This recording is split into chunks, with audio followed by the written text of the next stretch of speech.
Messi, Messi, Messi সব জায়গাতে just Messi. Spiderman Brand New Home মুভিটির মধ্যেও থাকবে মেসির ক্যামিও। আর স্পাইডারম্যান ব্র্যান্ড নিউ হোমের প্রমোশনাল ভিডিওতে আমরা দেখতে পাচ্ছি মেসিকে। আর এখন সবার মনে একটাই প্রশ্ন, মেসি হঠাৎ কেন মুভির মধ্যে আসতে গেল? তার কি টাকা পয়সা কম ছিল? তো মেসি স্পাইডারম্যান ব্র্যান্ড নিউ হোমের প্রমোশনাল ভিডিওর জন্য কত কোটি টাকা নিয়েছে এটা কি আপনারা জানেন? তো চলুন আজকে এই ভিডিওতে আপনাদেরকে বলি।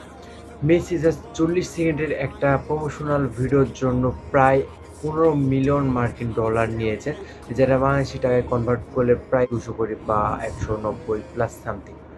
তো এত কোটি টাকা নিয়েছে জাস্ট 40 সেকেন্ডের একটা প্রমোশনাল ভিডিওর জন্য, যেখানে আমাদের বাংলাদেশি মুভির বাজেটই থাকে 2 কোটি, 3 কোটি, 5 কোটি। মেসি এবার বিশ্বকাপ নিতে পারবে কি পারবে না এটা আপনারা কমেন্টে বলে যাবেন। আর হ্যাঁ, এই বিশ্বকাপে আপনারা কে কোন দলের সাপোর্ট করছেন অবশ্যই কমেন্টে বলে যাবেন। মেসি, রোনালদো, নেইমার নাকি এমবাপ্পে?